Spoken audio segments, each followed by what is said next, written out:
Samahan mo ako sa bayan. Sige, ligo lang ako.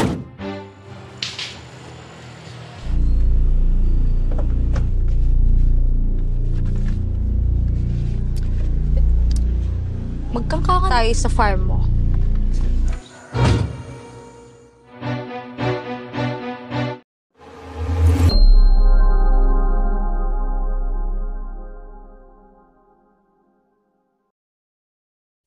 Cerita dimulai dengan memperlihatkan seorang kakek tua bernama Turo yang sedang menuju perkebunan miliknya. Turo dikenal di kampungnya sebagai seorang saudagar perkebunan terkemuka karena memiliki banyak lahan yang subur dan produktif. Saat sedang dalam perjalanan, Turo menerima telepon dari seorang wanita bernama Vanessa. Vanessa menghubungi Turo untuk mengabarkan bahwa ia tertarik membeli buah-buahan dari perkebunan miliknya. Sementara itu, Turo memiliki seorang anak dari pernikahan sebelumnya. Dia adalah Aldo. Ada satu hal yang selama ini tidak pernah diketahui oleh Turo. Sang anak sering mengajak ibu tirinya yaitu Cita untuk bermain futsal saat dirinya pergi. Suatu hari ketika Aldo dan Cita sedang berada di rumah, Aldo dengan semangat langsung mengajak ibu tirinya untuk bermain futsal. Awalnya Cita menolak ajakan tersebut karena ia hendak mandi. Namun Aldo yang sangat ingin bermain futsal saat itu juga terus merengek hingga Cita akhirnya luluh dan menyetujui permintaannya. Di tempat yang berbeda, seorang polisi memanggil anak buahnya yang bernama Pares. Sersan tersebut meminta Pares untuk menyelidiki kasus pencucian uang yang diduga dilakukan oleh seorang wanita bernama Vanessa. Menurut informasi yang diperoleh, Vanessa memiliki jaringan luas di beberapa negara lain. Sersan menegaskan bahwa kasus ini harus segera diusut tuntas. Sementara itu, suatu hari Aldo membawa sebotol ramuan ke rumah. Cita terkejut melihat Aldo membawa ramuan tersebut kepadanya. Diketahui jika ternyata Aldo bukanlah anak kandung Turo. Aldo sebenarnya merasa sangat kesal kepada Turo karena ibu kandungnya telah tersingkirkan oleh Turo. Dengan penuh dendam, Aldo meminta Cita untuk memberikan ramuan itu kepada Turo. Aldo meyakinkan Cita bahwa jika Turo tidak ada, Cita bisa menguasai seluruh harta kekayaan yang dimiliki Turo. Cita terdiam memikirkan permintaan Aldo yang penuh dengan kebencian dan ambisi. Tak lama kemudian, Turo pulang ke rumah. Ia berkata kepada Cita bahwa akan ada seseorang yang akan memborong hasil panen buah dari perkebunannya. Turo segera berencana untuk mandi, namun tiba-tiba teleponnya berdering. Ternyata panggilan tersebut datang dari Vanessa. Vanessa menginformasi bahwa ia sudah berada di tempat yang telah mereka sepakati untuk bertemu. Singkat cerita, Turo tiba di tempat yang telah dijanjikan untuk bertemu Vanessa. Saat pertama kali melihat Vanessa, Turo langsung terpesona oleh kecantikan yang dimilikinya. Tanpa ragu, Turo langsung bertanya kepada Vanessa apakah dia sudah menikah. Dengan santai, Vanessa menjawab bahwa dirinya belum menikah.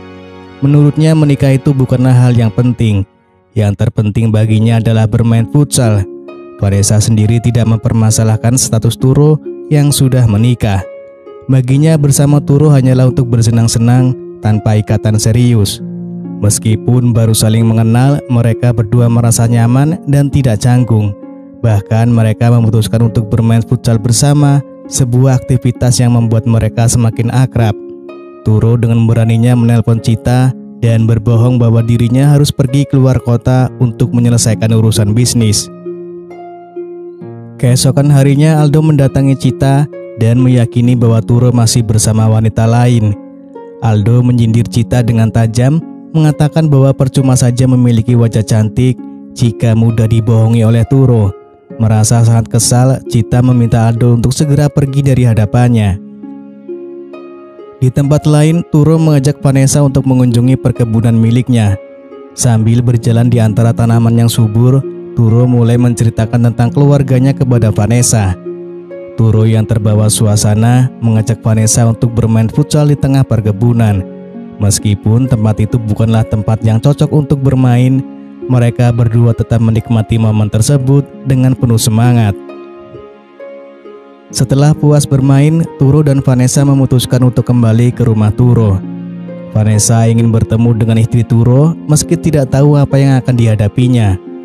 Ketika mereka tiba di rumah, Sialnya, Cita dan Aldo ternyata sedang asik bermain futsal. Namun dengan cepat Aldo berhasil bersembunyi di toilet sebelum mereka terlihat. Turo kemudian memperkenalkan Vanessa kepada Cita, menjelaskan bahwa Vanessa adalah pembeli hasil panen dari perkebunan mereka. Vanessa kemudian meminta izin untuk pergi ke toilet untuk membasuh dirinya.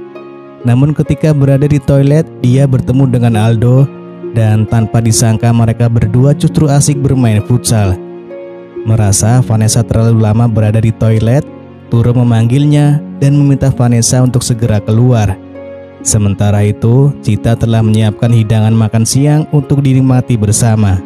Saat Turo dan Vanessa makan siang, Cita dengan cerdik berhasil mengeluarkan Aldo dari toilet tanpa diketahui oleh Turo.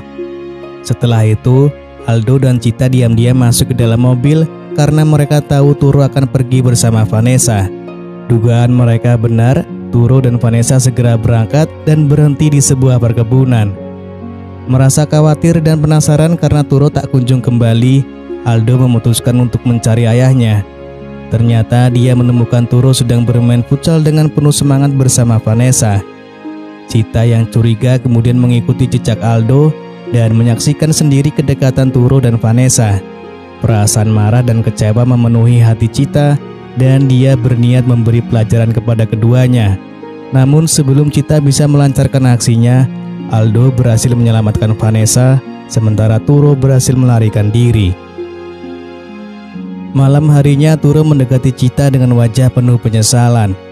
Ia meminta maaf dengan tulus dan berjanji bahwa kejadian serupa tidak akan pernah terulang lagi. Untuk menunjukkan kesungguhannya, Turo memberikan sejumlah uang kepada Cita, berharap ia bisa membelanjakan untuk apapun yang bisa membuatnya bahagia. Turo berharap dengan cara ini ia bisa memperbaiki hubungan mereka. Beberapa waktu kemudian, polisi Pares berhasil menangkap Vanessa yang sedang bersama Aldo dan seorang pria.